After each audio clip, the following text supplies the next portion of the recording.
Saludos amigos, los invitamos a escuchar la mesa redonda de Roundtable, donde discutimos los temas del día, hablando de política, educación y otros temas, locales, regionales y mundiales, por USA la Radio.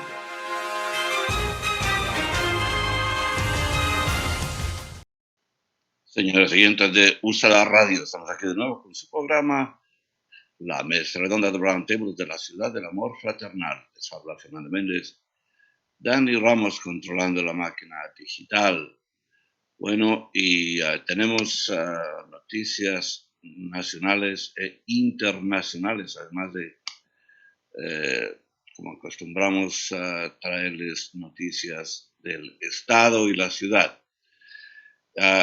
State Senator David Argall es un senador estatal, tiene planes para introducir una ley para obligar al gobernador Wolf, la administración de Wolf, a revelar detalles sobre cuántas dosis de la vacuna COVID-19 se perdieron durante la pandemia. State Senator David Argall plans to introduce a bill to compel the Wolf administration to release details on how many COVID-19 vaccine doses were wasted during the pandemic. That's from Spotlight PA, coming through Penn Live. The Pennsylvania House of Representatives passed a bill to provide additional lawsuit protections for businesses facing legal action over COVID-19 injuries and deaths. Muertes y personas heridas como resultado de la epidemia del virus COVID-19. Entonces ahora en la Cámara de Representantes de Pensilvania están tratando de aprobar una ley para proteger a los negocios que pueden enfrentar desafíos legales como resultado del COVID. El COVID ha causado demasiados estragos ya. A todo el mundo le ha causado problemas. Y estamos aquí en este momento en Estados Unidos en una carrera entre el COVID y la vacuna. Y hasta el momento, pues las vacunas están avanzando, han hecho grandes avances, hay más gente vacunada en este momento. Creo que hasta una cuarta parte de la población vacunada con las dos vacunas. Y hay planes para intensificar el proceso. Es una carrera entre el COVID y las vacunas. Y el COVID sigue dando golpes fuertes aquí en Pensilvania, en Florida, en Texas, en California. El COVID sigue avanzando. Y hay una versión del COVID que nos vino del Reino Unido, de UK, y está progresando, sobre todo en la parte este del país.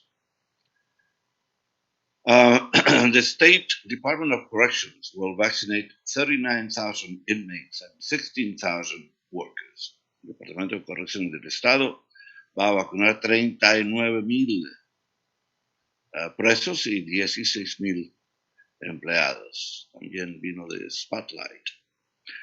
Activists and advocates are optimistic as a bill to give some child sex abuse victims a 2-year period to file claims in civil court moves on to the state Senate. Bueno, optimismo de parte de los activistas y abogados para que algunas de las víctimas de abuso sexual puedan llevar sus casos a la corte, y este caso va al Senado del Estado. Several Pennsylvania lawmakers in Washington, D.C. are urging the White House to keep a FEMA clinic in Philadelphia open. no solamente ellos, sino el alcalde de la ciudad. Y mucha gente está pidiendo que continúe esta clínica de FIMA, que ha contribuido mucho a que sea un gran número de personas que se hayan vacunado allí. Así que, ¿por qué no? Si está funcionando bien el asunto, que siga. Pennsylvania is promising a quicker, easier, jobless claim system after it moves its unemployment compensation program to a new computer system on June 8th. It's a little bit late for some people who already who've been frustrated already because of the cumbersome way that the whole thing moves in terms of job claims and people obviously in need, people who have depended on this compensation, and it's the process has not been made easy. It's another process that is causing trouble also for renters and for landlords, and that process is also cumbersome.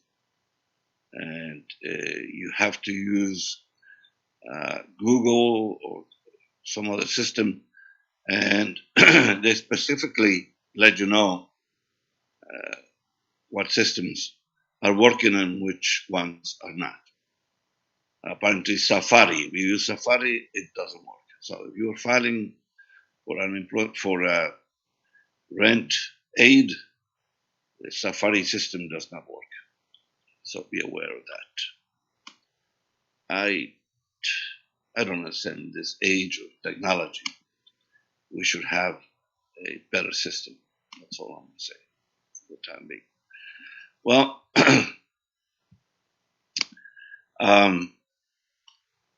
as we were saying before, this COVID business will not let go. It's growing. It's still causing trouble. Still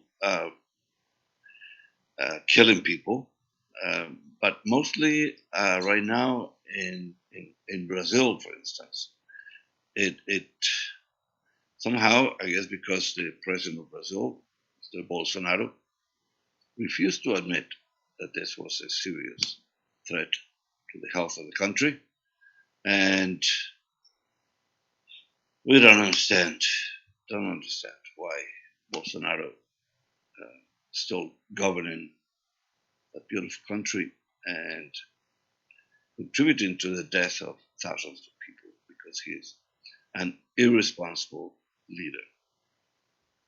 Think about what it means for us, for the United States, to have changed leadership and to have somebody at the White House who actually cares, who is not concerned with being recognized, being praised by his people, who is content with the perks of office. Already being president is already, I know it's a huge responsibility, but there's some wonderful perks for the president.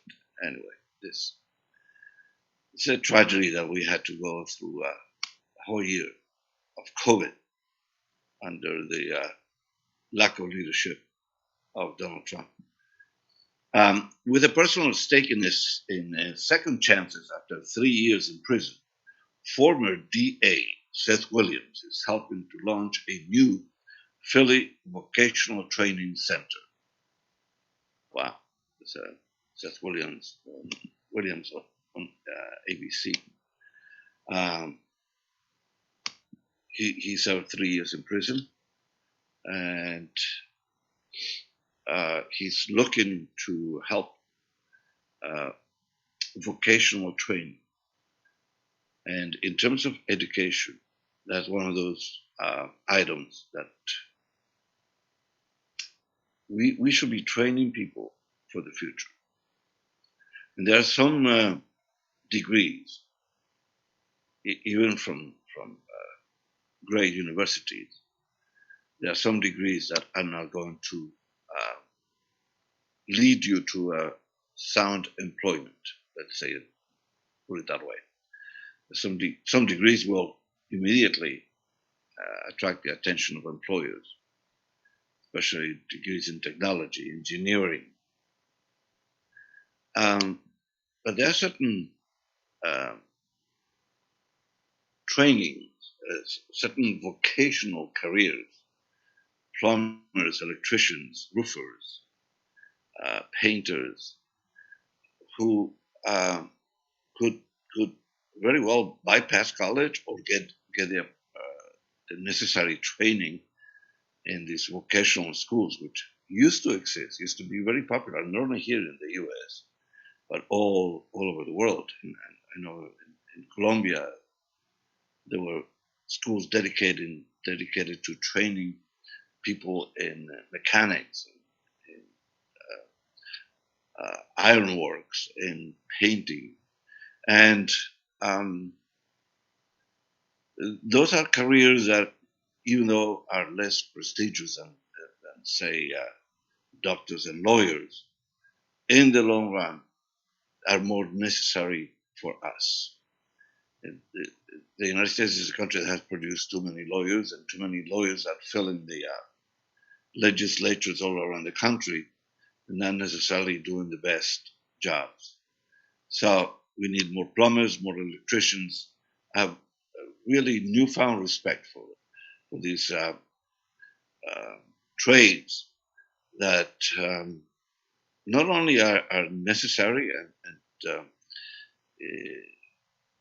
easy to find employment, or easy to become an independent contractor, being a plumber or a painter or an electrician, but there are careers that can be very productive in terms of gains, in terms of money.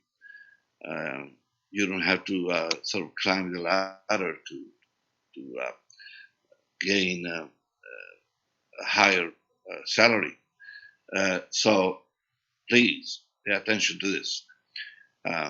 Former DA Seth Williams is helping to launch a new fully vocational training center. We'll be happy to talk to Mr. Williams and see what he has in mind. We can reach him. Perry State Dairy is making cheese and kefir in a refurbished shipping container in Kensington. So employment. If you check the employment, people looking for employment, people looking to hire people, the internet is full of requests for people to apply for employment. So pay attention. There are all kinds in the Philadelphia area. Thousands of jobs are opening for everything from Wawa to employment in restaurants that are reopening, and of course Amazon, which is one of the largest employers in the area, in the country probably. So if you need employment, there are plenty of jobs available at this point.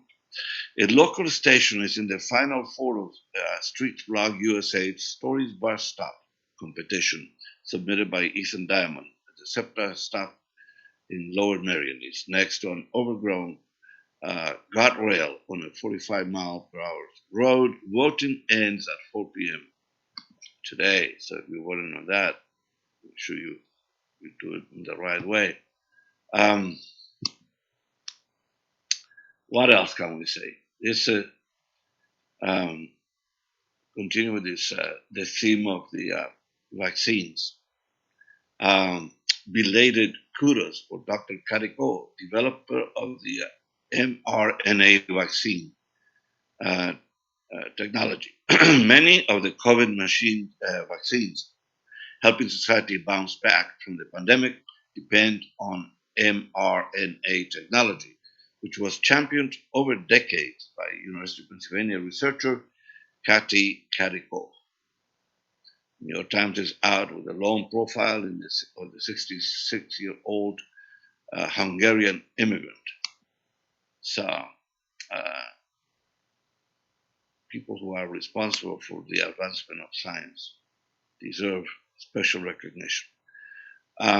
Bueno, vamos a tomar una breve pausa aquí en Úsala Radio, de Roundtable. Les habla Fernando Mendez Dani Ramos controlando la máquina digital. Regresamos en un momento.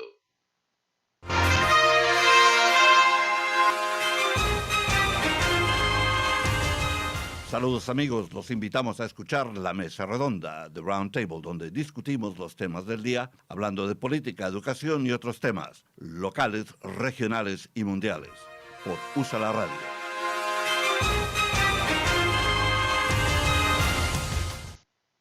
Señores oyentes de USA la Radio, estamos aquí de nuevo con su programa La Mesa Redonda, desde el corazón de la ciudad del amor fraternal. Les habla Fernando Mendez. Dani Ramos controlando la máquina digital. Bueno, estamos hablando de esta científica de la Universidad de Pensilvania, Katie Carico, or Katie Carico, I'm not sure how to pronounce her first name. She is one of those people who helped to develop the mRNA vaccine technology. So many of the COVID vaccines helping society come back from the pandemic depend on this technology, which was championed over decades by University of Pennsylvania researcher Katie Carico. The New York Times is out with a long profile. She's already 66 years old, and she's a Hungarian immigrant, and now a vice president at BioNTech, and finally getting international recognition. But when she was developing the science in Philly, Carico struggled to find support. Michaela Weinberg reported getting bounced from lab to lab and turned down for tenure. Imagine that. It's like all of a sudden finding out you had an Einstein in your ranks in your school as a teacher, and all of a sudden you find out he has become one of those people who changed the world. So this doctor too, with her research, kudos to her. Strivers Row opens as Philadelphia's first Latino-owned distillery. With the launch of Strivers Row in a Kensington warehouse this week, Philadelphia is home to one of the nation's only Latino-owned distilleries. 200 square feet is also one of the smallest. New distiller Francisco Garcia, who came to the U.S. from the Dominican Republic when he was a toddler, is concentrating on whiskey made using local grains. His first product is called Papa Juan. Lila Jones reports a spice-infused single malt that's twisted on the signature Dominican drink, Mama Juana. So it's a twist on that drink, Dominican drink, Mama Juana. Así que kudos to Dominican Republic, to los dominicanos que siguen haciendo negocios, triunfando en este país. Qué bien, eso es lo que hace falta, más empuje a la economía latina, porque al fin y al cabo pues, nos beneficia a todos. Eso no es simplemente una cuestión de que es para beneficio de unos pocos, es para beneficio de todo el mundo. Así que otra vez felicitaciones a nuestros amigos dominicanos. ¿Qué más tenemos aquí? Hoy bueno, además vamos a hablar un poco más tarde sobre la muerte del príncipe consorte de Inglaterra, Duke of Ellington, who passed away, was announced by Her Majesty the Queen. He passed away at the age of 99. He was apparently very active until the last years of his life, until they took away his driver's license. This happens to a lot of elderly people, that one of the things that they have to renounce is give up driving, which for a lot of them is a sign of independence. They don't have to depend on anybody. They drive themselves to wherever they have to go.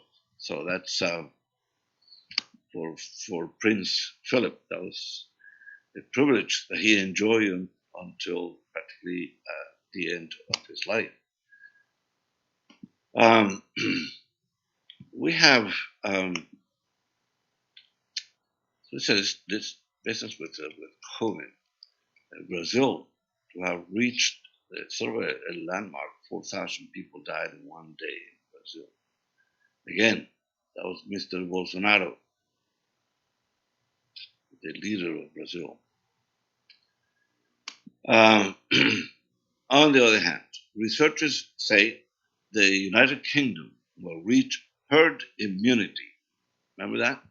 There was a lot of talk about herd immunity, HERD, como ganado, la inmunidad de andar en un rebaño.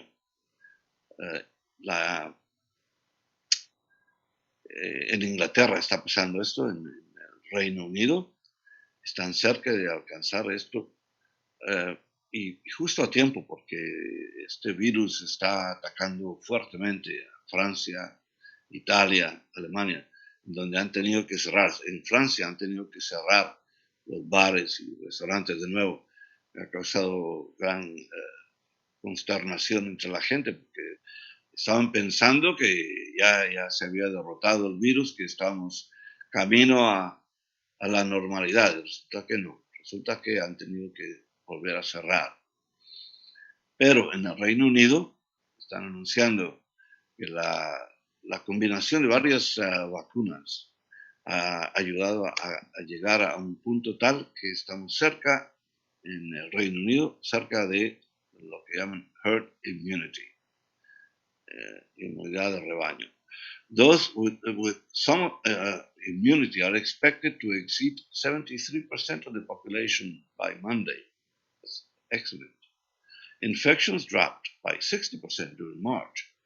Deaths dropping more rapidly, suggesting vaccines are helping to prevent severe illnesses. Okay, and this is what we are in the U.S. We are ahead of the world in terms of the number of vaccines we have administered. But we also, not in the lead, but we are ahead in the number of cases because many of the states have opened up prematurely. And so it's important to keep in mind that even if you are vaccinated, there are versions of this virus, COVID-19, variants that are still causing problems. And you should be aware of that. And even if you are already vaccinated, you can spread it. And so important to continue using the masks, to continue washing our hands, to continue to maintain distance, as they recommend, 6 feet. But the U.S. is leading the world in total vaccine doses administered, 175 million. 43% of the adult population have received at least one dose. The progress comes as new, more transmissible variants continue to sweep across the country. So, it's and one of them is the one that came from the Reino Unido, from the United Kingdom. Conversely, Brazil became just the third country behind the US and Peru to record more than 4,000 deaths in one single day. India recorded its highest case total Wednesday, notching almost 127,000 new cases in one day. Turkey and Iran also hit new daily records, 54,000, 21,000. New daily cases reported globally have risen 60%. Okay, so 60% more COVID around the world. March 1st, that's since March 1st. Deaths have risen roughly 25% over similar time periods, and there is 700 million vaccine doses have been administered worldwide. 700 million. So that's not anywhere near the population of the world, which is, I don't remember, at one point I remember 7 billion. So with 700 million, we're not near that. China accounts for more than 55% of the total vaccines of 700 million. So that's, again, not enough.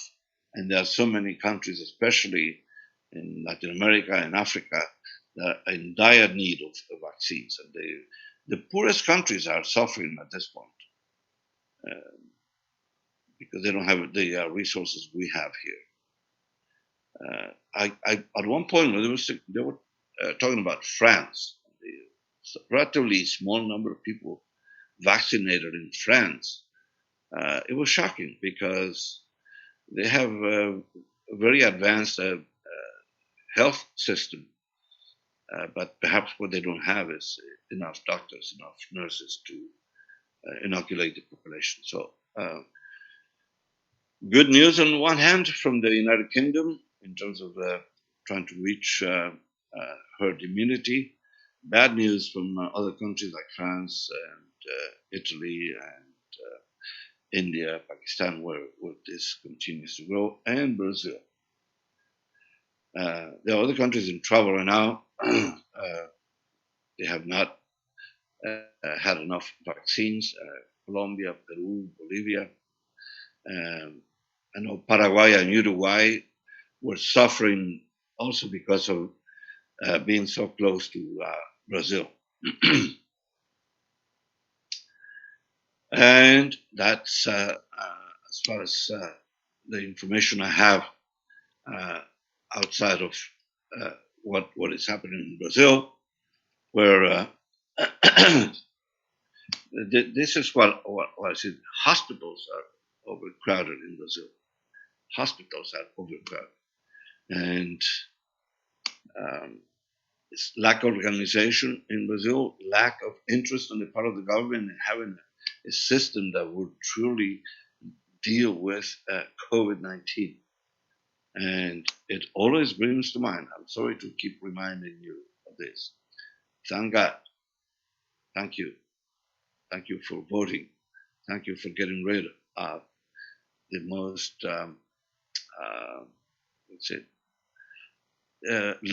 unprofessional, the most unethical and corrupt administration in recent memory that was causing people to die.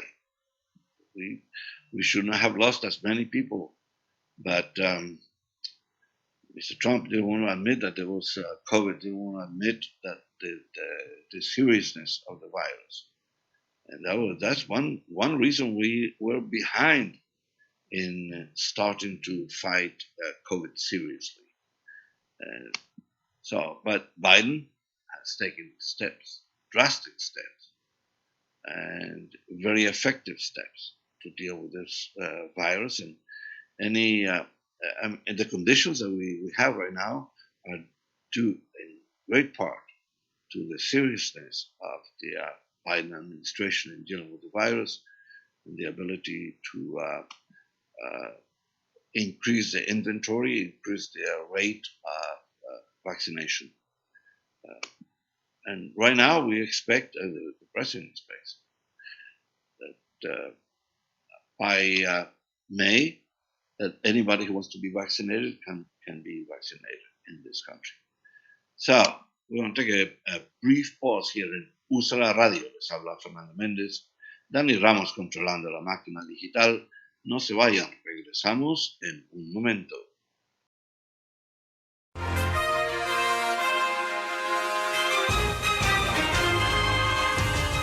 Saludos amigos, los invitamos a escuchar La Mesa Redonda, The Roundtable, donde discutimos los temas del día, hablando de política, educación y otros temas, locales, regionales y mundiales, por USA la Radio.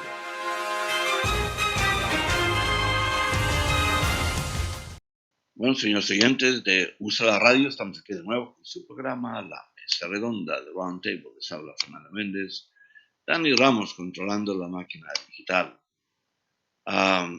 Bueno, como habíamos empezado el segmento anterior hablando sobre la muerte del duque de Edinburgh, Príncipe Felipe, Prince Philip, ha muerto a la edad de 99. Bueno, tuvo una vida larga y una vida pues llena de mucho éxito porque, bueno, no solo porque se convirtió en una figura mundial al casarse con la reina Isabel, sino porque él había sido un gran participante en la marina de la Gran Bretaña. Alcanzó un gran éxito allí y luego pues se casó con la reina para convertirse en el duque de Edinburgh, el duque de Edimburgo, the Duke of Edinburgh, Prince Philip, dead at the age of 99. Announcement that comes from Buckingham Palace.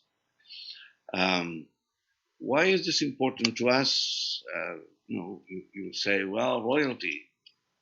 In this case, this man led an exemplary life, truly. No scandals around him. He seemed to be a faithful servant of, of England and Great Britain. He was part of the royal family in terms of being the leader of the family, not leader of the country, because the queen is the only one who can rule. But within the family, he was the boss. So the Duke of Edinburgh, and he took care of not only his 4 children, but numerous grandchildren.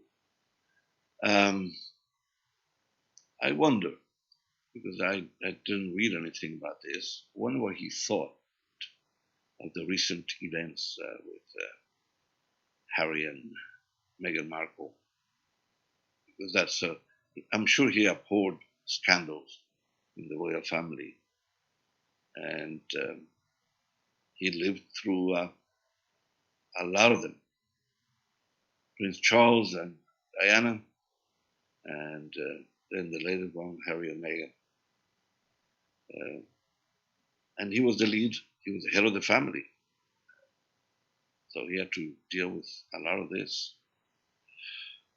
So, one of the headlines is Prince Philip, an extraordinary man who led an extraordinary life. He outlived nearly everyone who knew him and might explain him. Yeah, isn't that true? Because he lived so long that his critics have all gone ahead of him. And so we have been left with a two-dimensional portrait of the Duke. Salt-tongued and short-tempered, a man who told off-color jokes and made politically incorrect remarks, an eccentric great uncle who'd been around forever and towards whom most people felt affection, but who rather too often embarrassed himself and others in company. With his death will come assessment, because Prince Philip was an extraordinary man who lived an extraordinary life, a life intimately connected with the sweeping changes of our turbulent 20th century. That's why we're paying attention to this, because he was one of those towering figures of the 20th century, along with another Englishman, Winston Churchill. And so forth. This revisionist history of Churchill, all of a sudden this hero of World War II is being tainted by critics, having been perhaps racist, perhaps inconsiderate of the poor, and so on. But as far as we know, from his accomplishments during the war, World War II, Churchill was a very influential figure in the 20th century. And so was this Prince Philip. If not for anything else, because he was a steady hand, he was a steady presence, and he had the opportunity to meet person to person most of the leaders of the 20th century, who, as the headline said, have gone ahead of him into the other world. A life of fascinating contrast and contradiction, of service and some degree of solitude, a complex, clever, eternally restless man. His mother and father met at the funeral of Queen Victoria in 1901. So here we go. That's 120 years ago. So, and this man occupied a very important place in the history of the 20th century, modern history. I will talk more about the 20th century because it's, first of all, because I lived half of the century, but also because the world really changed in fascinating ways. Just to mention one fact, the census of 1900 in the United States, the population, the rural population, people living in the countryside, not in big cities, was 97%. People living in the big cities were 3%, 1900. 100 years later, the census of 2000, it was a complete reverse.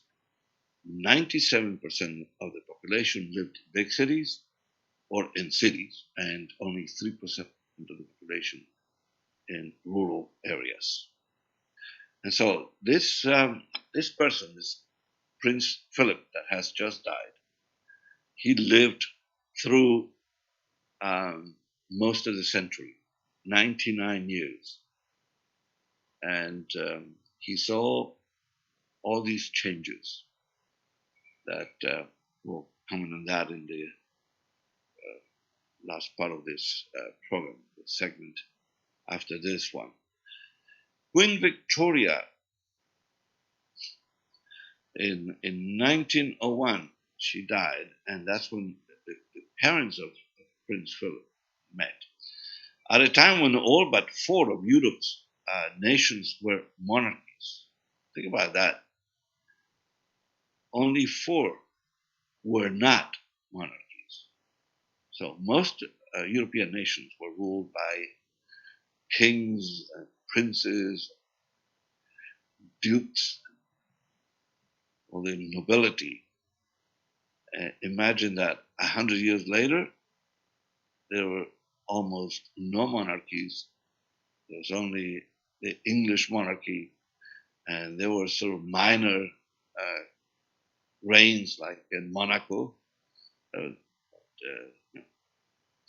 Monaco is such a small nation that it's actually more sort of part of France than independent nation. And then the Vatican always ruled by the Pope and not by the president. But see how the world changed in those 100 years that this prince lived. His relatives, because all the royalties, all the royal houses in Europe were related to each other. That's how they kept their money. That's how they kept their properties, by marrying each other. Some royal houses were swept away by World War I. But the world into which Philip was born is still one where monarchies were the norm. His grandfather was the king of Greece. His great aunt, Ella, was murdered along with the Russian Tsar by the Bolsheviks at Ekaterinburg. His mother was a great-granddaughter of Queen Victoria. His 4 older sisters would all marry Germans. While Philip fought for Britain in the Royal Navy, 3 of his sisters actively supported the Nazi cause. None would be invited to his wedding. Okay, so here's a family tragedy of sorts. The prince, he went to serve in the Royal Navy with distinction And his sisters married Germans who were supporters of the Nazi regime. What a profound and deep division in the family. And parallel to that will be like nowadays, today. I know people, close friends, and I know some relatives who support Donald Trump. And it's hard to believe they support Donald Trump because they have been brainwashed, like the Germans of the 1930s were brainwashed into believing that this was the only man who could save them, who bring them out of the depression, the economic depression that Germany was undergoing in the 1930s. And he promised to change. It was a famous declaration. He would change Berlin in a decade. He said, "I promise you, in 10 years, you will not recognize Berlin." And he was right, but not in the way he envisioned. 10 years later, Berlin was in ruins. But I digress. So, yeah, I was just pointing out that the divisions in the family, if you think we have trouble understanding why some of our relatives and close friends support Trump, imagine living in an era in which this murderous German leader was supported by members of your family. And he was part of the British Royal Navy. When peace came, and with it eventually economic recovery, Philip would throw himself into the construction of a better Britain, urging the country to adopt scientific methods. By the way, his sisters were not invited to the wedding, the royal wedding. Imagine missing one of the great events, social events, 20th century. You're related to the guy who's getting married, but you're not invited. So, but he was, as I said, he was a towering and a very effective leader. He urged the country to adopt scientific methods, embracing the ideas of industrial design, planning, education, and training. A decade before Harold Wilson talked of the white heat of the technological revolution, Philip was urging modernity on the nation in speeches and interviews. It's a famous scene in The Crown where Prince Philip introduces the family to television. He is the one who brings the television cameras into the palace. And another way in which he was a visionary, Philip warned of the impact on the environment well before it was even vaguely fashionable. So, a man who had a vision and who had some influence in his country to change the way people were living, change the way people perceived the world. He introduced modernity. So, one of those figures that helped to change the world. Señores oyentes de USALA Radio, les habla Fernando Mendez, Dani Ramos controlando la máquina digital. Vamos a tomar una breve pausa. No se vayan, regresamos en un momento.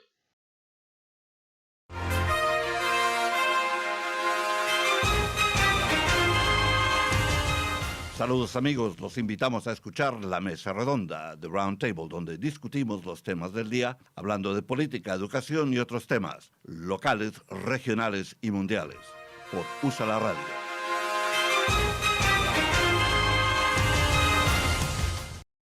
Señores oyentes de USALA Radio, estamos aquí de nuevo en su programa La Mesa Redonda, The Roundtable. Les habla Fernando Mendez, Dani Ramos controlando la máquina digital.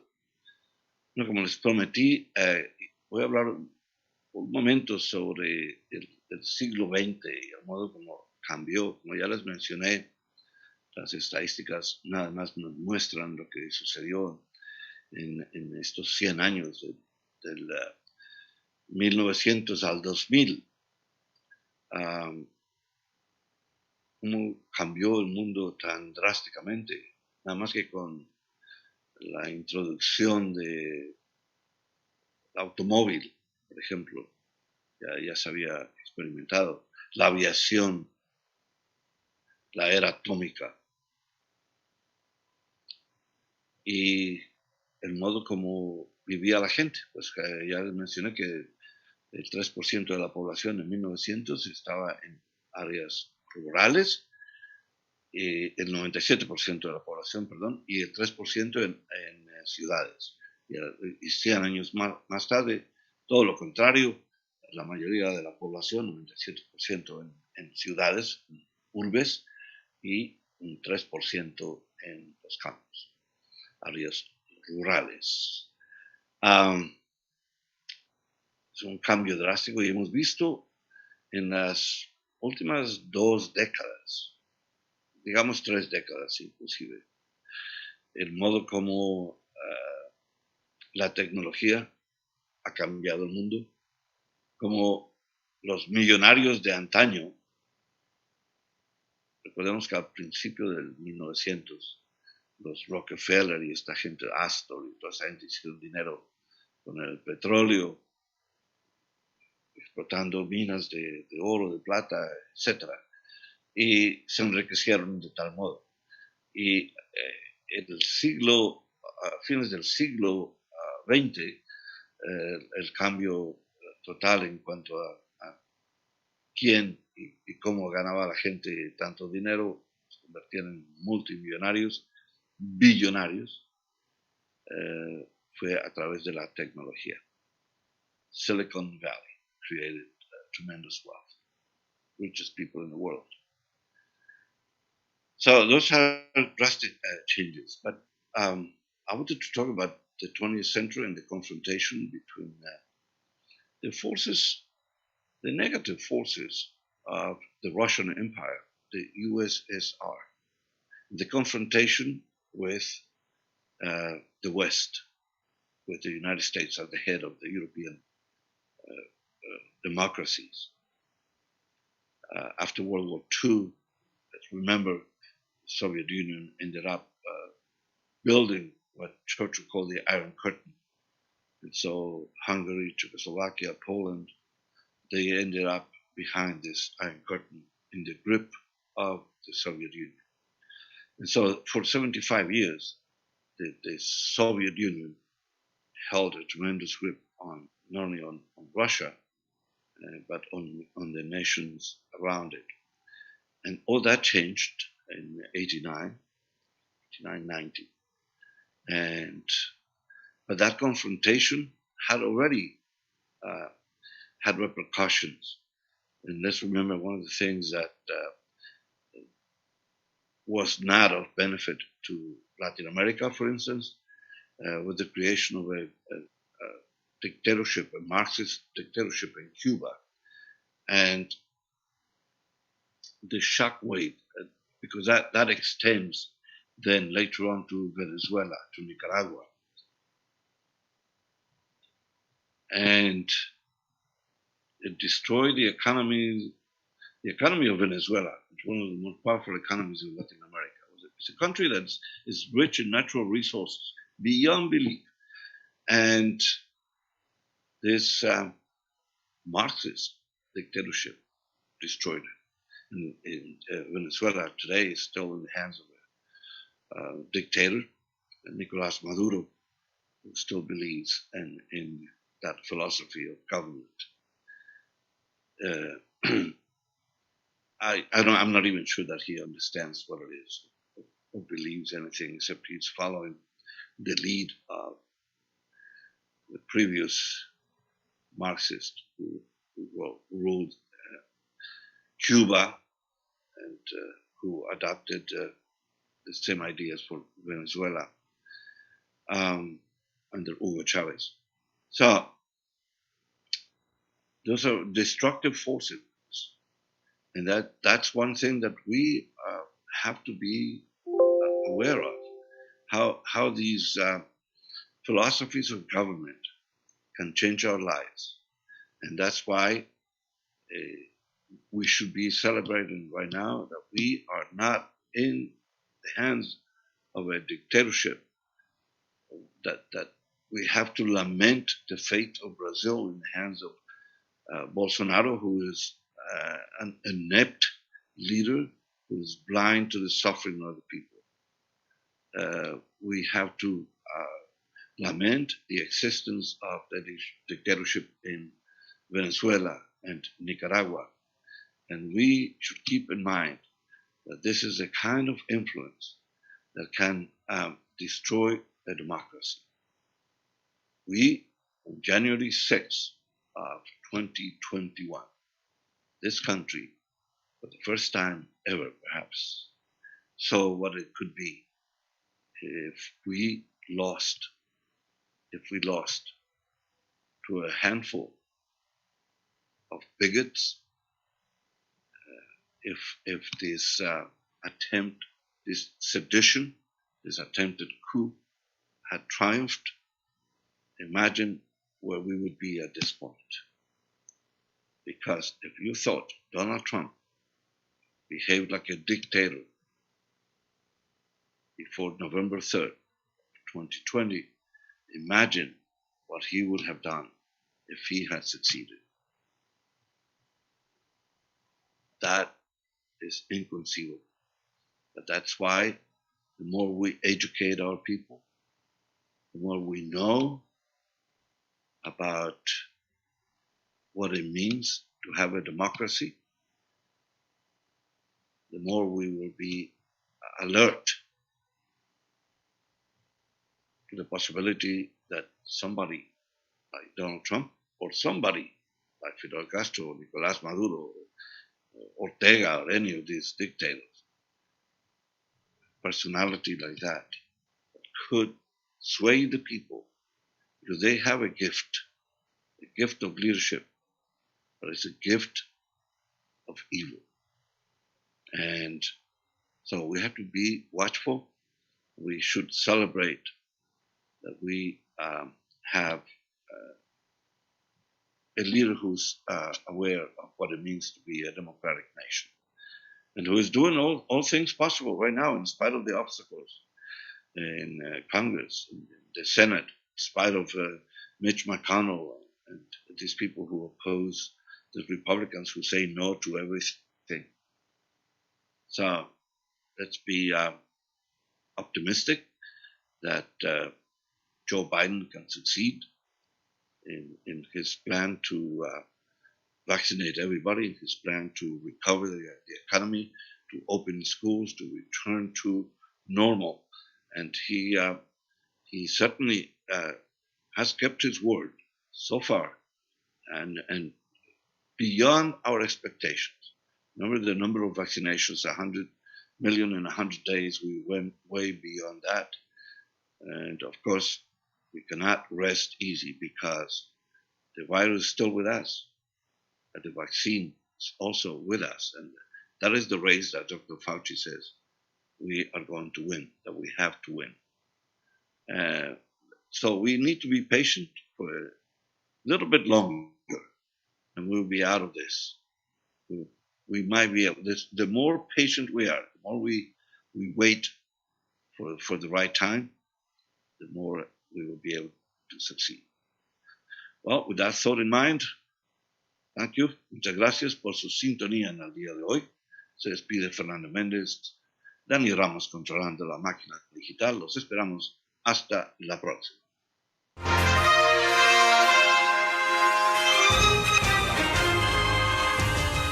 Saludos amigos, los invitamos a escuchar La Mesa Redonda, The Roundtable, donde discutimos los temas del día, hablando de política, educación y otros temas, locales, regionales y mundiales, por USA la Radio.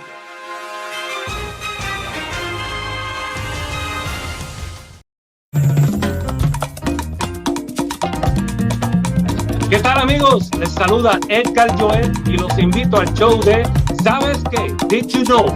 With host Jesse Bermudez and co-host Pablo Bautista. on Usa la Media. Y ahí te va